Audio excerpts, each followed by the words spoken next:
Architectural Builder Supply is pleased to present you with this recording of the technical question that is listed in the title of this video. This call may be monitored and recorded for quality assurance. Okay, so a question on the distance from the underside of the ceiling to the top of the frame? To the top of the door, to what would be quote unquote the bottom of the frame. We are trying to working on a hotel here in San Francisco, and we are looking at trying to create full height doors that go all the way to the ceiling. However, our concern is that this door is going to scrape the ceiling. So I'm looking for the minimum distance you guys recommend from the ceiling down to the top of that door. Well, I mean, if you know that you're perfectly level, I would say 1/8 of an inch. I would draw it up as tight as I could to the underside of the ceiling so as to permit 1/8 of an inch margin. 1/8 of an inch would be a minimum, plus whatever, variation you have. Mm-hmm. Yeah, trying to figure out what that is. Yeah, 1/8 of an inch would be for the drywall. For the ceiling and the drywall, we have a wood veneer that's going up there, so not too worried about the weight of that. But yeah, knowing that the ceiling could sag, things with the hardware can, change an angle or something like that, or just hardware can kind of brush up against it. I sure don't want to. Where's the header going? Is it going up into the ceiling? Yeah, we're actively figuring out this detail. We're trying to, I know it's kind of not reinventing the wheel, but kind of looking at it and just seeing, if we didn't have a big, a typical 2.5-inch frame or something like that, we're looking at a 0-inch frame, visible at least, visible at the top.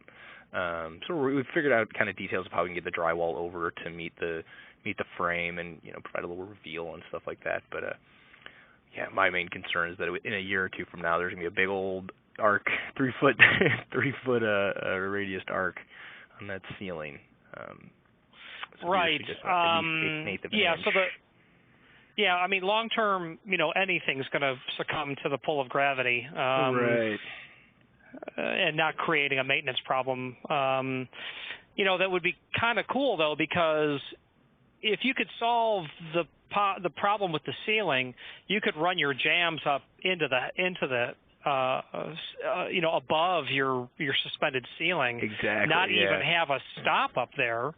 Have a header, but allow yourself whatever it would be, the thickness of the suspended ceiling, and run that continuously right on through. Yeah. Well, here's the kicker that I totally forgot to tell you is these are rated doors. They're 2-hour rated doors. Yeah. Okay. So the only thing that you can really do is install all your units. It's not going to happen because. But what I mean to say is you can't have more than 1/8 of an inch from the underside of the steel jamb to the top of the fire-rated door.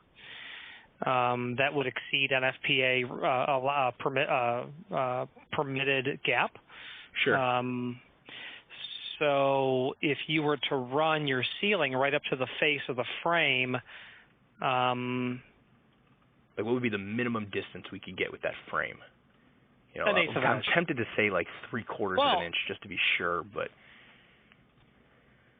So the minimum distance on what now? On the face of it? Oh, for that frame that we're trying to, pretty much put up above the ceiling, but we know we're gonna have to drop it down, So yeah. I understand. So you're talking about the dimension of the face of the header. Yes. Which is normally 2-inch in typical hollow metal construction. Mm-hmm. So the answer to that would depend on the manufacturer of the steel frame. I don't see any reason why it couldn't be 1 inch. It might be, maybe it can't be, but it depends on the manufacturer's listing, meaning what are they permitted to manufacture and still put a label on it, and that is manufacturer dependent. And you're talking about for the frame, not for the ceiling. Oh, definitely just for the frame. Okay, gotcha. Yeah. If somebody ordered a 3070 door, well, in your case, probably 3090, and wanted a 3/4 inch jamb profile and a 3/4 inch head profile, shouldn't be a problem. or at least Right. in your case, it'd be a 3/4 head, maybe a 2-inch jam or something unusual. That really should not be a problem. But the fact if it were to be 2-inch, and if that's going to be concealed, you may not just, decide to incur additional costs for a custom head profile. Mm-hmm. Yeah. Okay. Okay. Thank you very much for your help. I appreciate the time. Yeah, by all means, feel free to send me a detail of the header if you'd like, and how that would come with the ceiling. The only other issue is, as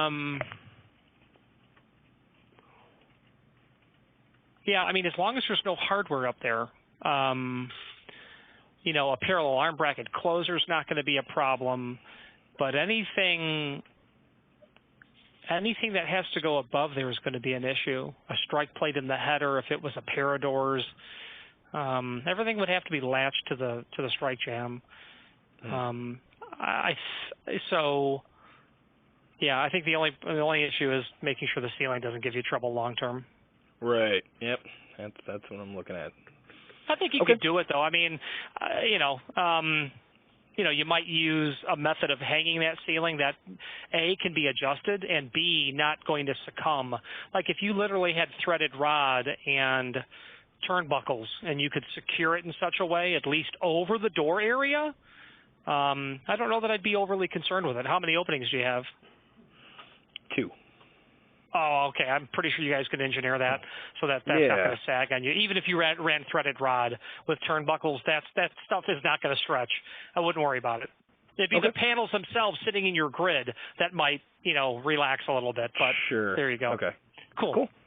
Thanks a lot for the help. Yes, sir. Bye-bye. All right. You have a good one.